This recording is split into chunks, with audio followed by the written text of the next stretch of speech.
vendredi 13 mars. Nous sommes vendredi 13 et nous avons déroulé avec vous l'agenda de cette soirée, la dernière de cette semaine. Avec beaucoup de plaisir, nous accueillons Monsieur Keïta, bonsoir, Bonsoir, qui vient encore donner son point de vue sur les sujets énoncés. Merci d'être là. Il s'agit bien du Gigi Aekwe, retour du tambour parleur chez lui. Voilà les images.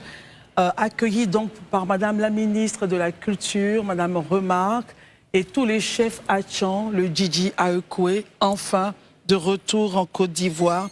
Il faut rappeler qu'il a été arraché, donc a été pris par les colons en 1916, ça fait près de 110 ans. Donc il était hors de son territoire.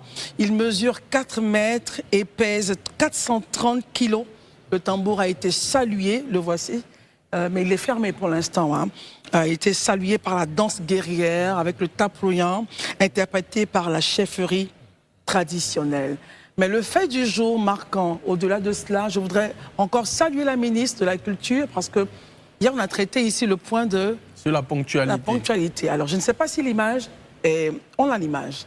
La ministre Françoise Remarque est arrivée la première à la cérémonie. Madame la ministre était là et elle attendait tout le monde. Et ça, c'est à saluer. Et elle est habituée, elle est coutumière de ce fait. Mais on a voulu, en tout cas, la saluer principalement parce que hier, on a fait un sujet, c'est pas à cause de nous, mais en tout cas, elle est coutumière d'être à l'heure et on a voulu insister là-dessus. Bravo, Madame la ministre. Messieurs, un petit tour de table. Daouda, à cet objet cultuel lorsqu'il était en France. Certains observateurs estiment qu'il aurait dû être retrocédé avec partie financière. Certains. J'aimerais avoir votre point de vue là-dessus, à l'effet que, justement, la part de la manne financière puisse se servir à faire des projets et j'en passe. Ensuite, votre point sur l'intervention du chef... En termes de dédommagement, en termes de dédommagement, bien sûr. Merci, docteur Barry. J'aimerais que vous puissiez réagir également sur le point du chef traditionnel d'Adjamé Benjarville, qui dit... il est soulagé. Il dit que ce n'est pas un objet, c'est une partie du peuple hatchan. C'est la pièce manquante de notre puzzle qui aujourd'hui se trouve complet. Oui, je commence par lequel? Je commence par saluer d'abord Madame la ministre, Madame la ministre de la Culture, Madame Françoise Remarque, qui est une dame vraiment engagée pour la culture. Et moi qui suis acteur culturel, je sais qu'elle fait un excellent travail. Félicitations Madame. Et cette image-là, c'est tout le temps comme ça avec elle. Oui. Que ce soit à Bobo, que ce soit à Niama, elle est toujours la première. Quand elle n'est pas assise là, elle est assise dans sa voiture. Je voudrais aussi, à la suite de M. Daouda, saluer Mme Kone Yolibi, qui est une bonne grande sœur à moi. L'ouvrage dont vous parlez, j'ai eu l'occasion de le lire. Elle m'en a fait une dédicace. Et si c'est possible, on pourrait la recevoir ici. C'est un excellent ouvrage qu'il est bon de lire, de parcourir. Pour revenir à votre préoccupation, je voudrais commencer par la déclaration du chef du village, que je partage. Non, ce tambour-là, c'est un tambour sacré. Et si on allait le chercher jusque là-bas, c'est pas pour en faire une pièce de monnaie, pour le monnayer, non. La dette coloniale, non, elle ne s'applique pas. La dette coloniale ne doit pas s'appliquer à un objet colonial, à un objet sacré. Ceux qui estiment que l'objet sacré aurait dû venir avec un chèque de dédommagement, non, c'était... Non, de mon point de vue, on n'en a pas besoin. Très bien. Et c'est pour ça que je voudrais m'opposer déjà à ce que cet objet-là aille dans un musée. Il devrait aller où? Non, je dis cela parce que cet objet-là, il a une fonction dans la société. C'est un tambour parleur. Et je me demande aujourd'hui encore si tel qu'il est, il est en phase. Il est en résonance avec les génies. Il est en résonance avec les mannes tutélaires. Parce que ce n'est pas un objet. C'est pour ça que je dis... Mais attention, il y avait un contexte. Il y avait un contexte à l'époque. Je vais finir. Oui, je viens, mais il y a un contexte à l'époque. Je parle de maintenant qu'il est là. Okay. Maintenant qu'il est là, il est prévu qu'il soit exposé au Musée des civilisations et des cultures de Côte d'Ivoire.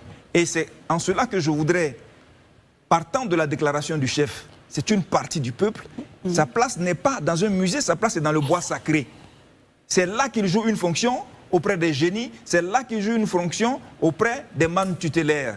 Et c'est ça mon avis. Alors, quand il fait partie d'une culture, eh bien, les ébriers doivent avoir une forêt sacrée ou exposer ce type de choses-là pour qu'effectivement, ils puissent jouer leur fonction dans la société. Alors, essayons de rappeler le contexte. Je crois que Marius l'avait rappelé. Il servait à alerter à l'époque, on était en 1910, les villageois au moment des opérations de recrutement forcé des colons. D'accord?